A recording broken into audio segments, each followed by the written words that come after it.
Assalamualaikum warahmatullahi wabarakatuh. Setelah munculnya peristiwa G30S PKI dan apel besar di alun-alun Kediri, warga masyarakat serta para organisasi-organisasi seperti Laskar Sakera, GP Ansor, Pemuda NU dan lain-lain saling berbondong-bondong dan bekerja sama dalam penumpasan PKI di Kediri. Sebagai bentuk perlawanan masyarakat Kediri beserta para kiai dan para santri terhadap PKI, maka diadakanlah apel besar kala itu di Kediri. Namun sebelum apel besar dilakukan, Kediri sangatlah kacau. Warga merasa sangat takut, bahkan sampai keluar rumah pun masyarakat sangat ketakutan. Bahkan untuk mendatangi tempat digelar apel besar tidaklah mudah. Mereka harus bersembunyi dan tidak boleh bergerombol. Juga ketika pergi ke alun-alun kota Kediri, harus menggunakan pakaian seperti halnya ingin pergi ke sawah, karena pada saat itu PKI sudah mengetahui bahwasannya akan digelar apel besar.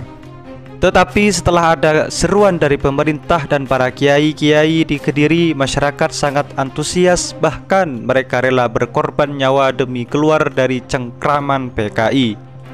Pada saat apel besar itu, orang-orang PKI beserta para tokoh-tokohnya di seluruh Kediri juga ikut berkumpul. Mereka berkumpul di daerah pelemahan dengan niatan ingin menyerang dan mengaduh kekuatan, karena mereka sangat yakin pada saat itu dengan jumlah mereka yang sangat banyak di Kediri.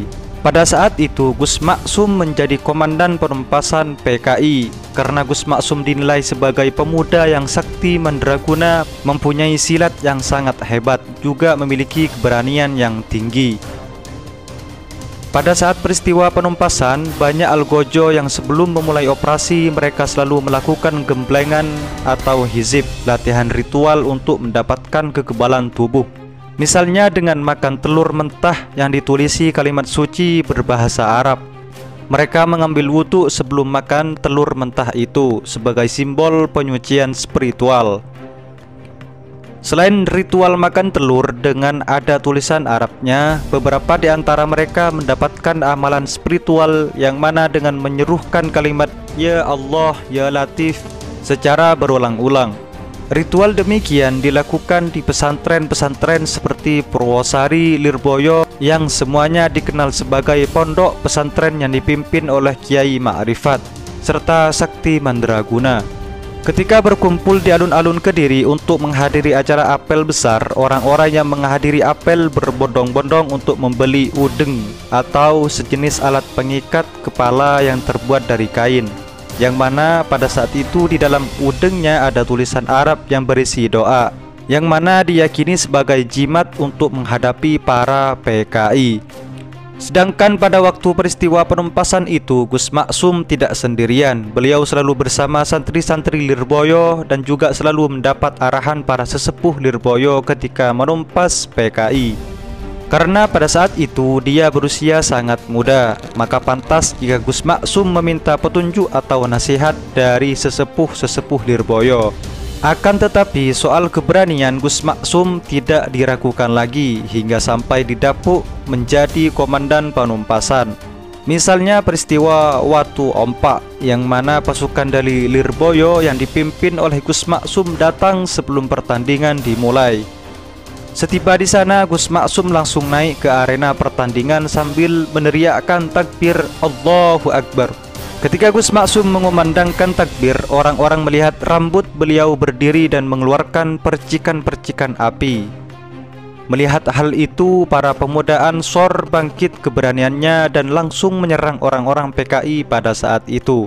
Peristiwa di desa Watu Ompak yang kala itu PKI terus memprovokasi Ansor dengan sebutan "Aku kemari jalan-jalan ke neraka" ini diakui oleh Gus Maksum sebagai momentum kesadaran beliau bahwa PKI benar-benar akan melakukan kudeta.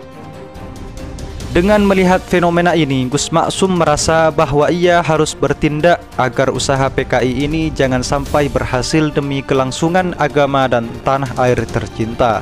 1,5 bulan setelah peristiwa Watu Ompak, bentrok PKI dan umat Islam khususnya NU terus berlangsung, lebih-lebih di Kresidenan Kediri. Gus Maksum menginstruksikan kepada umat Islam agar memperketat kewaspadaan dengan melakukan ronda secara bergiliran di daerah masing-masing. karena orang-orang PKI sewaktu-waktu bisa menyerang. Peristiwa Kanigoro, Gus Maksum juga ikut andil dalam pemberantasan PKI di sana, karena pada saat itu di Kanigoro diserang oleh orang-orang PKI. Mereka bersenjata lengkap sampai terdengar letusan semacam letusan senjata selama 3 kali berturut-turut. Menyusul kemudian ribuan orang menyerbu tempat mental training yang diadakan oleh PII atau Pelajar Islam Indonesia kala itu. Mereka berpakaian hitam-hitam dan langsung membubarkan acara PII tersebut. Pelajar yang berjumlah 120-an orang itu pun hanya lunglai tak kuasa melawan. Mereka mempropagandakan apa saja yang di dalamnya, termasuk menginjak-injak Al-Quran dan memperlakukan wanita di luar batas kesusilaan.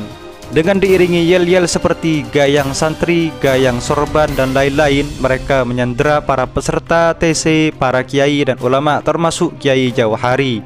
Kiai Jauhari ini merupakan orang tua dari Gus Maksum, dan mereka diserahkan ke kantor polisi Kras. Mendengar peristiwa itu, sekitar pukul 8 pagi, Gus Maksum yang saat itu berada di Lirboyo langsung meluncur ke kantor polisi Kras. Akan tetapi para sandera sudah dibebaskan. Gus Maksum pun bergegas menuju ke Kanigoro dan mendapati mereka dalam keadaan selamat, walaupun rasa trauma dan ketakutan akibat peristiwa yang baru saja menimpa. Teror Kanigoro tersebut membangkitkan reaksi keras dari umat Islam, khususnya di daerah Kediri. Organisasi-organisasi pemuda, pelajar, mahasiswa, santri, dan ormas-ormas keagamaan lainnya melakukan protes keras atas kejadian itu. Tidak lama setelah kejadian itu, GP Ansor di bawah komando Gus Maksum menerjunkan 8 truk personelnya untuk menggempur orang-orang PKI di daerah Kanigoro. Buruh Tani Indonesia yang berafiliasi dengan PKI merupakan ormas paling giat melakukan aksi sepihak ini. Berbagai kabupaten di Jawa Barat, Jawa Tengah, Sumatera Utara, dan Jawa Timur tidak luput dari ekspansi mereka. Melihat hal ini, Gus Maksum merasa terpanggil dan tergerak untuk melawan sewenang-wenang orang PKI. Dalam usia muda, beliau memimpin para pemuda santri dan pelajar dan orang-orang GP Ansor untuk merebut kembali tanah-tanah yang dirampas PKI. Apabila orang-orang PKI yang merebut tanah tidak mau mengembalikan, Gus Maksum dan para anggotanya tidak segan-segan untuk membunuh mereka. Akan tetapi dalam waktu singkat, PKI menyerahkan kembali tanah-tanah itu kepada para pemiliknya. Kemudian pembantaian-pembantaian PKI terus dilakukan dari semua penjuru kota Kediri dan berbagai ormas-ormas yang berperan dalam penumpasan PKI di Kediri seperti Laskar Sagera, Laskar Hizbullah, GP Ansor, PII, para santri, aparat militer, dan para pemuda serta masyarakat Kediri. Pada saat itu jumlah orang-orang PKI yang meninggal sangat banyak ketika peristiwa penumpasan. Leher mereka dipotong dan jasadnya dibuang ke sungai di Kediri. Hingga pada saat itu aliran sungai berganti menjadi merah, yang mana memperlihatkan sangat banyaknya orang PKI yang berhasil dibunuh pada saat itu. Meski ada juga dari orang-orang PKI yang tidak dibunuh karena mereka mengakui kesalahannya dan sadar bahwa PKI adalah organisasi sesat. Inilah sejarah kelam yang pernah terjadi di Indonesia. Semoga bermanfaat. Assalamualaikum warahmatullahi wabarakatuh.